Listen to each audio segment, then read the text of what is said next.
Well, it's a busy day here on the Alex Garrett Podcast Network. Thanks to Sled, the band performing tonight in New York City, for joining my own podcast. Lou, we're getting people from everywhere, and including you. Terminello's take is back once again this week. Yes, people from everywhere. Thanks, Alex. Good to be with you. A lot to talk about. Now, I don't know what was so big about last week's episode, but it seems to stick, and I think we should just keep building off that momentum. What do you think? Sounds good to me. And, of course, we covered the Eagles versus the Jets, and then we got to cover the Jets again, and they're very improbable, and if I may say, Lou, shouldn't have been able to win kind of game, but they won it last night against the Giants. I've seen a lot of NFL games. I've seen a lot of bad NFL games, and you could put that game into that basket of bad NFL games. Yes, people are trying to say afterwards, well, both defenses played well. Well, both defenses played well because of offensive ineptitude. It was really a futility on all angles. It was futility at the quarterback position for the Jets. And, we've talked about it last week, and we've talked about it before during the course of the season. And as I said last week, I have no confidence in Zach Wilson. Obviously, the Giants, once Tyrod Taylor got injured in the second quarter, they had no confidence in Tommy DeVito. I am surprised that he didn't challenge the secondary a little bit.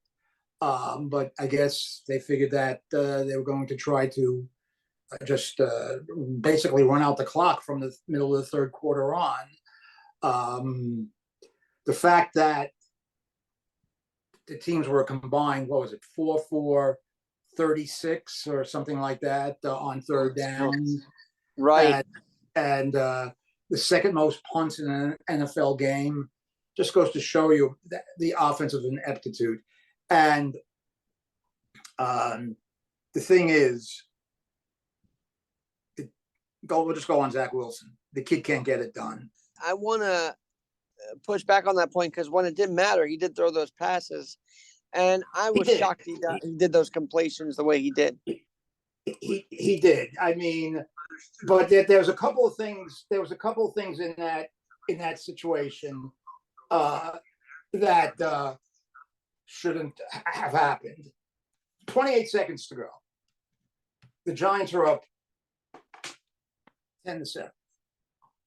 Wilson took two horrendous sacks.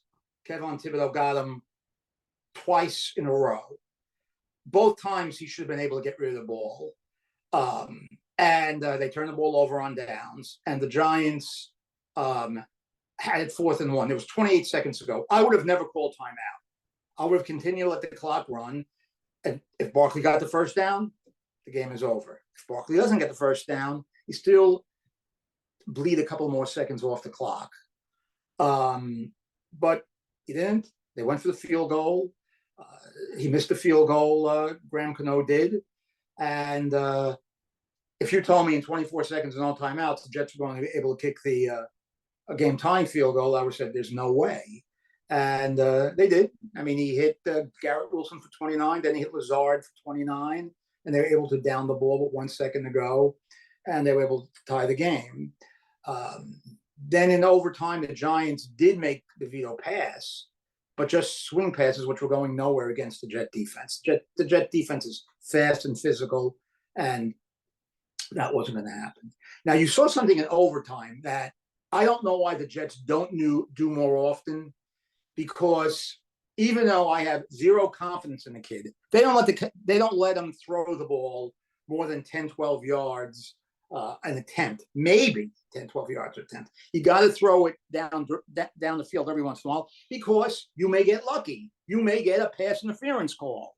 And that's what they got to set up the game-winning field goal. And as soon as they got that pass interference call on Adoree Jackson, they went for the game-winning field goal on first down. They didn't really waste any time to try to end the game.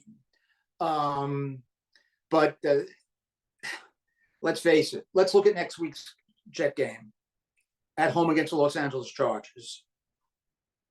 The Chargers are 3-4. They probably have underachieved. They don't have a great defense at all in any way. But can the Jets take advantage of that with Zach Wilson at quarterback? No. Are they going to hold uh, the, uh, the Chargers to 10 points? Are they going to play a quarterback, a third string quarterback? No. I mean, the Jets can't get involved in a high scoring game. They can't even get involved in the mid high scoring game because of this kid. So this has to be the last year with Zach as on the roster. I mean, they can't go back next year and bring him back as a backup to Aaron Rodgers. They can't.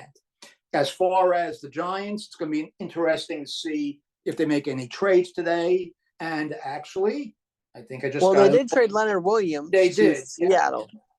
Yeah. And that's kind of been a buzzing thing today because obviously the Giants had to make a move, and Leonard Williams was, I think, trying to make an impact here. I mean, I guess he did, but you might have to make some moves here, right? So you saw something coming down the pike. But I want to get to your other point, which was, can the Jets win a game like this somewhere else? No. And I said this yesterday, Louis. I said they cannot, and the Jets and the Giants cannot win a game like that against an Eagles or a Bengals or a Chargers or any of those high-powered offenses. That's just not going to happen. Well, the thing is, and you're right, you're 100% right. But when they played the Chiefs, if a couple of calls that uniquely, strangely went against them, they might have they should have beaten the Chiefs coming back. And they came back from 17-0 down, which you would never figure with Zach Wilson at quarterback against the Super Bowl champs, against the Super Bowl runner-ups last week. Their defense dominated an incredibly good offense in the Eagles. So that's the head-scratching part. If they get anything from the quarterback position, they're going to win games. And this is a lost opportunity. And I just can't believe they went into this season without having protection if Rodgers went down. And we know quarterbacks can go down at any time. 7 backup quarterbacks started yesterday out of the 32 quarterbacks that played this weekend. Obviously, there's a game tonight too. So quarterbacks get injured. Kirk Cousins having another great year. Kirk Cousins, who never gets injured, tore his Achilles without being hit on grass, so it's not the turf. And that's horrendous for the Vikings. Horrendous for Kirk Cousins. You look at the Texans and Falcons yesterday. Tannehill has a bum ankle. So Will Levis starts his first NFL game. Okay, I didn't watch the game. I saw the highlights. I just maybe saw a highlight or two during the game, a play or two during the game. But Will Levis looks like an NFL quarterback. He didn't play until yesterday. Alex, he threw 4 touchdown passes, beautiful touchdown passes in his first NFL game. He looks like a quarterback. He's built like a quarterback, like Burrow, like Herbert. I mean, I hate to say it, Zach Wilson is small. I mean, his trunk is small. He's not a big guy. And I just can't believe the Jets are going to continue to go with this guy. I can't believe with all these quarterbacks being injured that guys like Nick Foles, yeah, I know he's at the end of his career, but I would have rather had Nick Foles quarterbacking yesterday. I would have rather have Joe Flacco quarterbacking yesterday, and he's 38 years old. I'm a big Mike White fan, man. He had a good run last year for a while. Yeah, so. Absolutely. And I can't believe that Carson Wentz is on nobody's roster. Are you kidding me? It's just mind-boggling to me. Well, Lou, let me ask you this, because I see the Giants just traded away Williams, the defensive side of the ball, and actually to get the proper here, he is the defensive tackle for the Giants. And the Giants actually played well defensively yesterday, but obviously they let that last thing. I always find teams trade away a piece that could be useful, but they're getting a second round pick. What do you think? Well, getting a second about round this. pick is that I didn't think they would be able to get a second round pick. That does surprise me that they were able to get a second round pick. That's a good trade for the Giants because, and I don't know how much money the Giants have to retain. Leonard Williams was making a lot of money, so that seems to be at first blush a good trade for the Giants. A second round pick, you got to do it. Now they got to make the right pick on the second round come next April. Yeah, absolutely. And we were going to talk draft, but this was something where people are now saying the Giants lost on purpose. I hate when people say that. No, they did not.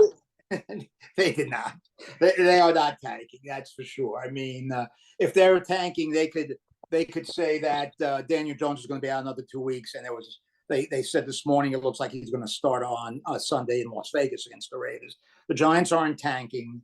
I mean, obviously, this second half of the year doesn't look like it's going to be promising for them.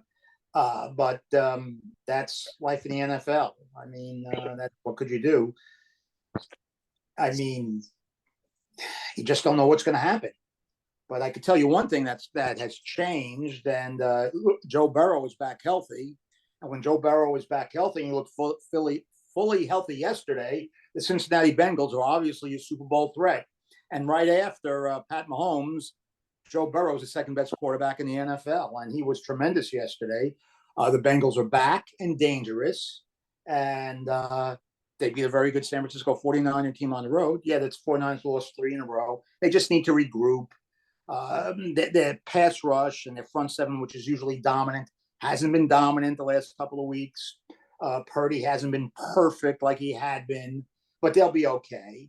That was the game of the day, I would say, in my opinion. And Dallas looked great yesterday. They jumped out to that big lead. You know, and I'll give you a little historical fact here, which really is surprising. Dallas 43, the Los Angeles Rams 20. Alex, do you realize that's the first time in the history of the league, which is now over 100 years old, that an NFL game has finished with a score of 43-20? I would have never guessed that.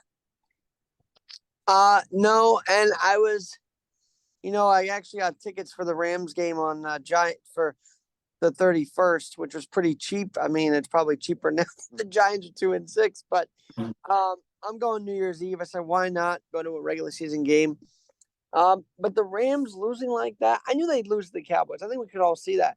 Right. But I think they were a little stronger coming into that matchup, I did. I thought it would be a very good game, and the game was over in the first quarter. I mean, they jumped to a 26-3 lead. I think a couple minutes into the second quarter, the game was over. And Zach had a very good game, and CD Lamb had 9 catches for like 162 yards in the first half. I think he finished with 12 for the game. The only thing that's missing from Dallas is being consistent. Like, come on, how the hell did they ever lose to the Arizona Cardinals? They just came in totally right. Yeah, and that was a week, that was actually the week after the Giants had a surprise win against the Cardinals, and like you thought the Cowboys would do a little better a week later. It's been not like baseball, but it's been an upside down season. Like who thought honestly the Texans would lose yesterday? I still am a little shocked by that. Well,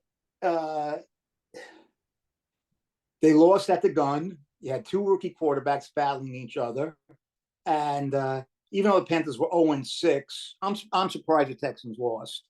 But you had Young and C.J. Stroud, who's been excellent for the Texans, and they lost at the gun, and that's what happens in life. But in the NFL, but the Texans, they have a pretty decent squad, and they're going to be hanging around 500 the rest of the year. Carolina, obviously, they're just getting started with their new regime with Frank Reich and with Mr. Bryce Young.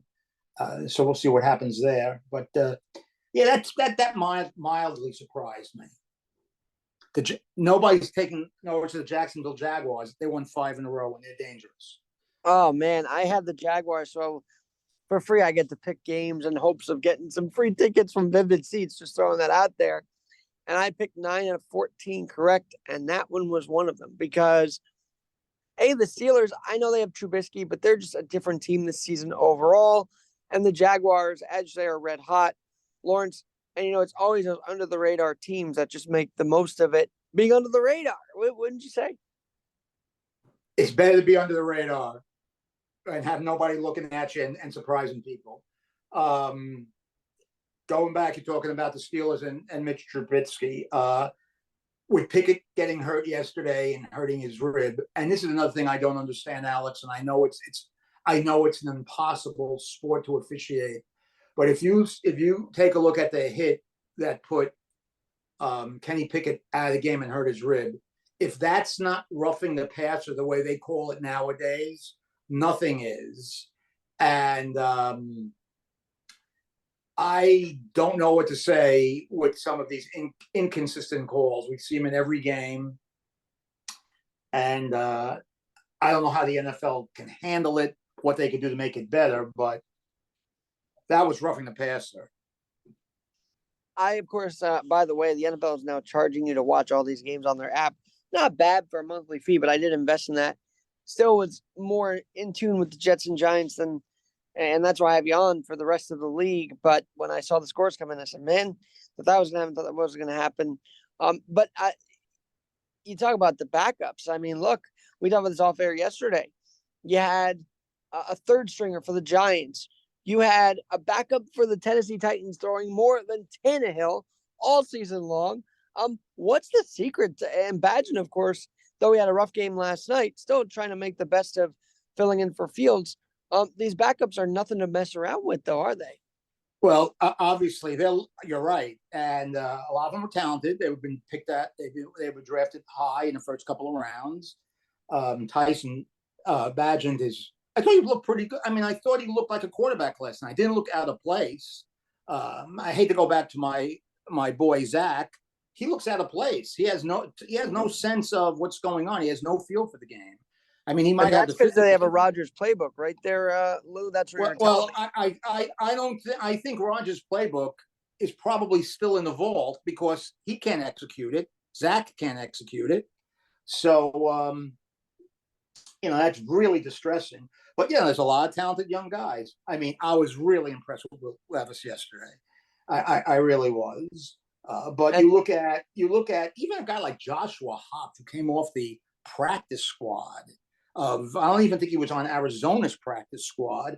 And they're terrible. They're 1-7, but he doesn't look out of place. He may not be Herbert or Mahomes, but he doesn't look out of place. You look at PJ Walker in Cleveland, who was the backup at Carolina for years. He did a nice job. I mean, they probably should have won that game yesterday in Seattle. And agreed. I mean, I know that Deshaun Watson-less Browns are not the same kind of team, and it showed yesterday. And for Geno Smith, that was a huge win for Seattle, who have been on and off all season. But there are two other games I want to get to, Lou, before we talk a little NHL.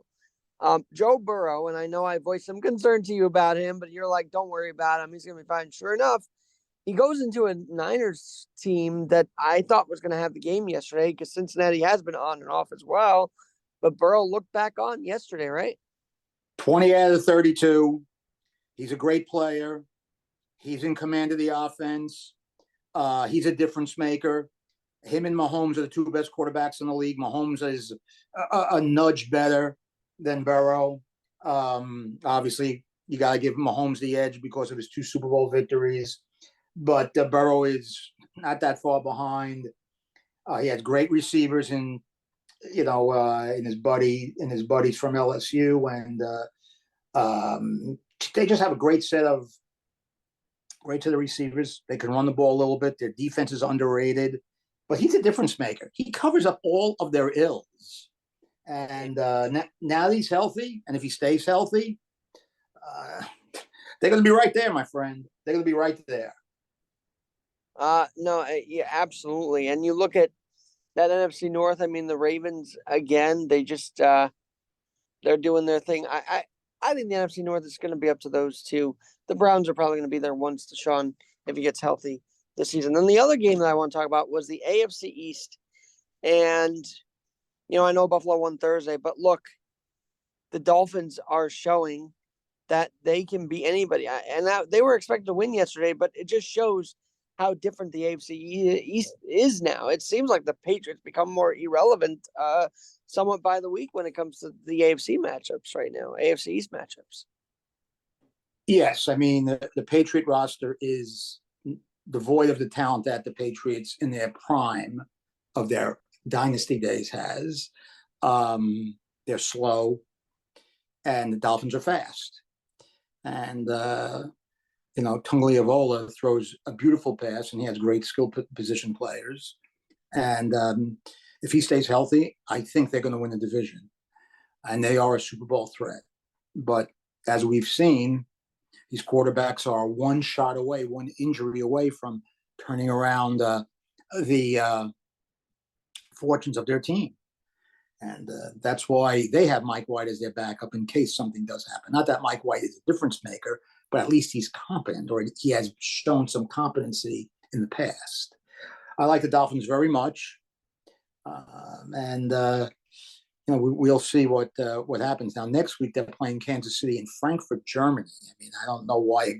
I know why, but it's a shame that a great matchup like that is being played 7,000 miles away when it should be being played in Kansas City or Miami. But that's an interesting game to start off NFL Sunday next week at 9:30. Considering that now that the Chiefs have to bounce back from a surprising loss yesterday against the Broncos, I don't think you or I saw that coming. Did you? No, I didn't. I didn't see that coming at all. I thought they would win. If you told me they weren't going to score a touchdown against the Denver Broncos, I would say that's impossible. But that's what happens over the course of a 17-game season in the NFL. And I don't think it's really any red flags for the Chiefs. But we'll see. Now they have a tough game next week. I mean, they really have their margin for error, even for a great team like the Chiefs right now, is slim. One last note about this game yesterday between the Giants and Jets is, Yep. And I'm not a betting man, but I find it fascinating that the Gano missed kicks led the Jets to win by 3, which was the spread coming into it. I mean, when do the Jets ever make Vegas happy these days, really, though? Well, you know what? The funny thing is, when we were talking last week on our podcast here, we had said the score was going to be 17-13, 13-10. Ironically, it ended up being 13-10. And while I didn't think the game was going to be that unwatchable, I figured it was going to be a slog of a game. But they took slog to a new level yesterday. That's for sure. All right. Well, one team that's not slogging, and hockey legs are still fresh this season, so no slogging yet. But that West Coast win for the Rangers, Lou, anytime a New York team goes on the West Coast, whatever sport, you expect them to actually struggle a little bit more. The Yankees, the Mets, the Nets, the Knicks, they all kind of, it becomes a bit of a thing out there on the coast. How are they going to perform out there? The Rangers have had, knock on wood, because they played tonight, but they have had a undefeated West Coast swing, which I don't remember talking about with any NHL, any New York sports team having a West Coast swing undefeated 5 games in. Well, the Rangers, if they can win tonight, will finish a 5-0 road trip, and that is fantastic. And the thing that makes the Rangers a very, very good team, and they are, again, a cup contender like they were last year. Obviously, they have Igor Shesterkin, as good as any goalie in the league. But the things that make the Rangers superior is when their power play is working, which it's working most of the time, they're hard to handle. They scored 3 goals the other night in Vancouver on the power play. They're a deep team. They got deep lines. They're a veteran team. And Chris Kreider is now he's a star, How much higher than that can he go? Yeah, he's. I mean, he could kill penalties. He could score in a power play. He can play effectively at even strength. He's he's a wonderful player, and for years he had gone through inconsistent periods. He's been pretty consistent, the last year and so far, and it's only 3 weeks this year. The Rangers are very good. They're going to be there to the end. They have a very good defensive core. Adam Fox is obviously as good as any defenseman in the league, and a spectacular road trip for the Rangers. 100%. And now I got you. Let's talk about your Islanders really fast. Obviously, you're probably following them a little more. But I see they're having a couple big wins early, right? I mean, they're still struggling, but they've had some wins here and Well, there. So, what's your early impression? my early impressions are it's the same team that I saw last year. They're 4-2-1. That's fine. If they continue at that pace, they'll be okay. But they still have, unlike the Rangers, who have a great power play, the Islanders have a pathetic power play. And yes, you want to win games 5-on-5, but you don't. You have to make the other team pay when they commit a penalty. And so far, the Islanders have not. And Alex, I mean, their power plays are not even a threat.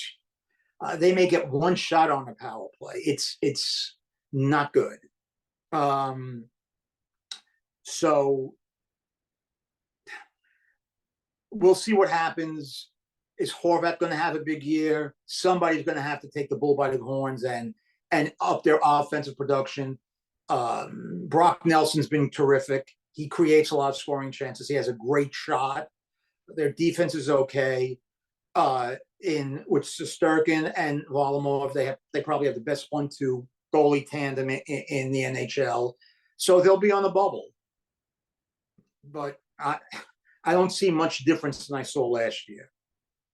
Hopefully, I'm wrong. That is concerning because, I think we all try and cover the managerial aspects. We're just talking about show and picking up a second round draft pick in next year's draft for Leonard Williams. But everybody's going to be scrutinizing.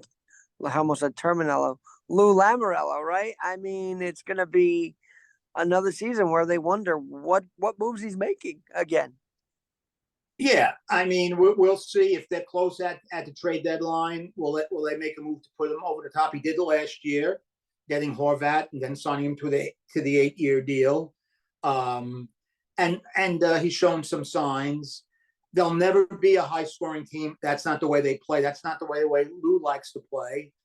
Obviously, he had great success with the neutral zone trap with the Devils, but this Islander roster cannot match the Devil Dynasty roster, and we'll see what happens. But somebody has to rise up, whether it's Oliver Wahlstrom or is Matt Barzal going to take his game to the next level? I wish he would shoot more, especially on a power play.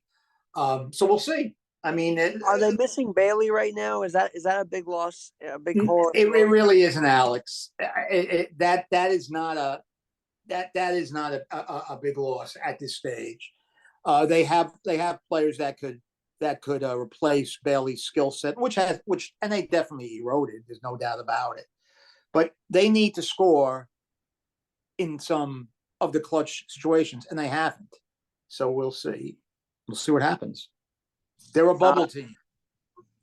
Absolutely, and I love that you follow these sports up and down, not just one sport, but all of them. And so let's go to NBA real fast. We're gonna have a big guest tomorrow to talk about the Clippers, but I think the Knicks' slow start is a little worrisome. I know it's only October, but they have not. It seems like they haven't gotten off to the right start. What about your Nets? How are your Nets looking? Well, they lost their first 2 games, and they probably should have won their first 2 games. The first game they lost in the last 10 seconds on a 3-pointer by Donovan Mitchell when he clearly pushed off. But now the NBA has this flopping foul, and I think they're afraid to call some of these plays, and they want to make sure they get the flopping right. But Donovan Mitchell definitely pushed off on Cam Johnson and hit the game-winning shot. Then they had to play in Dallas on Friday night, and they were winning with a couple minutes to go and got outscored 10-2 down the stretch because of the greatness of Luka Doncic. He had 4 straight threes, and he was a difference maker. And they played without two of their starting players, Nick Claxton and Cam Johnson. They were still in it all the way. I think they'll be okay. I think they'll be in a play-in tournament, but it's not. I don't know if we're going to see any excitement as far as a deep playoff run this year. As far as the Knicks go, same old story. They just got to be consistent. And Randall in his first, Julius Randall in his first 3 games has been bad. And Brunson, who's their best player and an emerging more than a regular star. I don't want to say superstar. That'd be a little too high at this stage. But the guy's a difference maker, and he didn't shoot the ball well against the Celtics. He shot the ball well in Atlanta. And then they lost in New Orleans. And they were losing pretty badly in New Orleans most of the way. So we'll see. It's still too early. The jury's out on the basketball teams. But Alex, the difference is, even without 2 starters on the road in Dallas, the Nets would have won that game. But you have to have the superstar if you want to elevate yourself from the mediocre pack. And the Nets don't have it. They did in Durant, Irving. They did, but they elected to go in a different direction. Probably was the right call. And the Knicks don't have that. Now, I think the Knicks roster is better. I don't think they'll be in a play-in tournament. I think they'll be one of the top 6 seeds. But I don't think it's going to be a tremendously exciting basketball season. I could be wrong. Let's see how it plays out. It's still game 3. Yeah, and I still think what I love about the start of the season is the Suns win, and then they go back out and start practicing right after their first game. And, you still see the Jokic is, picking up where he left off last year. I mean, the guy's a machine. So it's going to be a machine. Yeah. It's going to be wild. One last thing.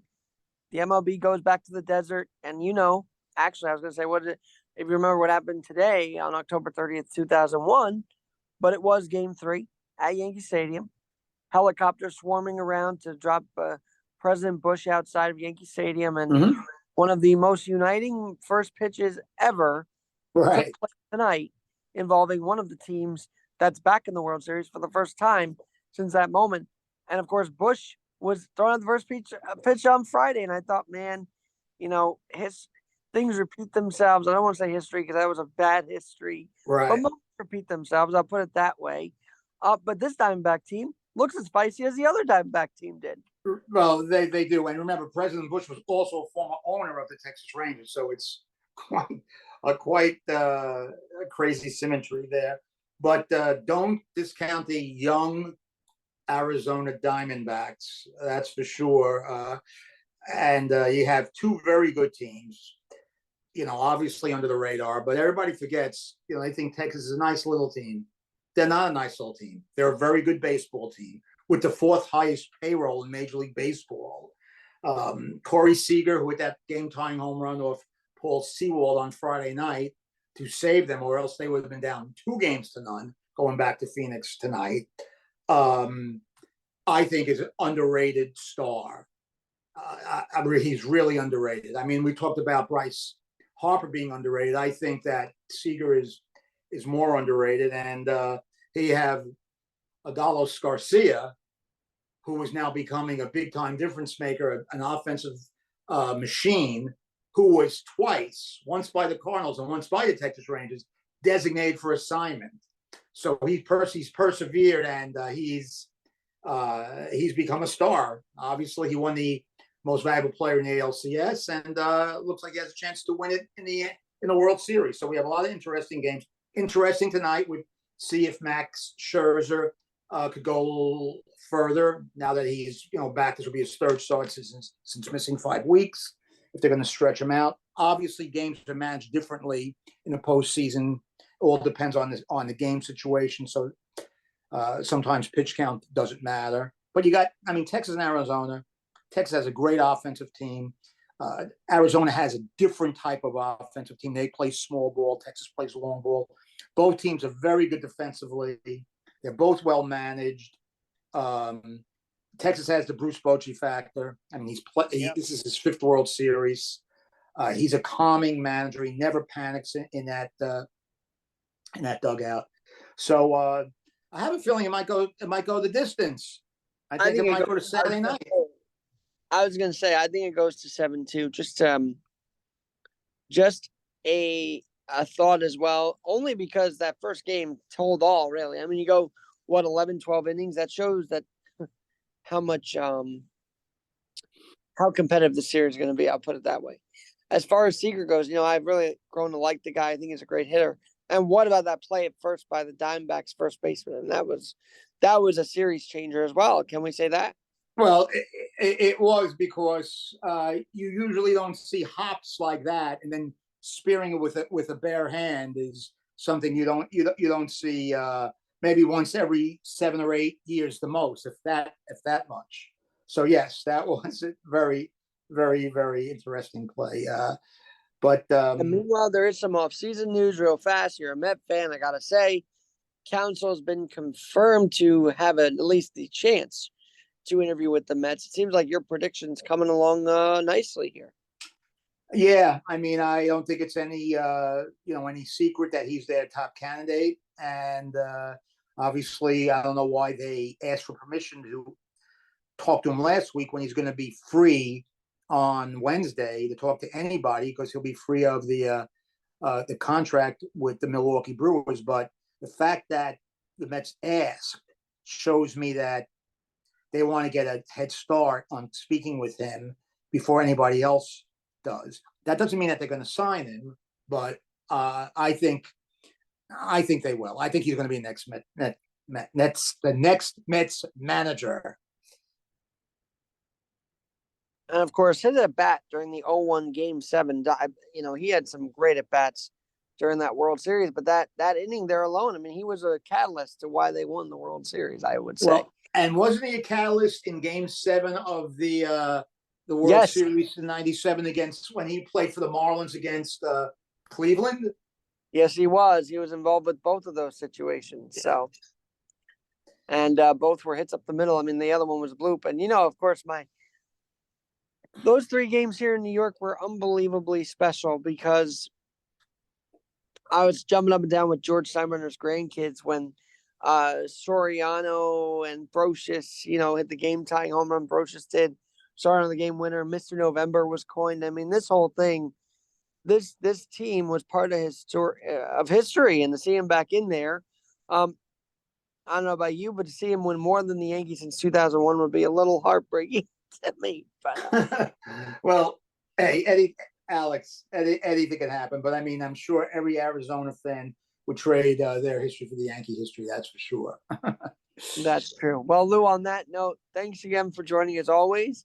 And let's keep this wrapped up. Who do we got tomorrow? Tomorrow, we have an NBA Hall of Famer.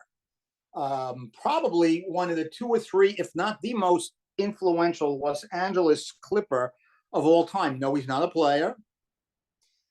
He is their longtime play-by-play announcer, Ralph Lawler, a member of the Basketball Hall of Fame. He retired a couple of years ago, and he had a long streak of not missing a game for the Clippers. So he will be our guest on the next Terminello's Take on the Alex Garrett Podcast Network, and I'm looking forward to it, as are you. As am I. All right, Lou, we'll do this again tomorrow. Part 2, a very rare part 2, but let's do it. Looking forward to it. Thank you, Alex.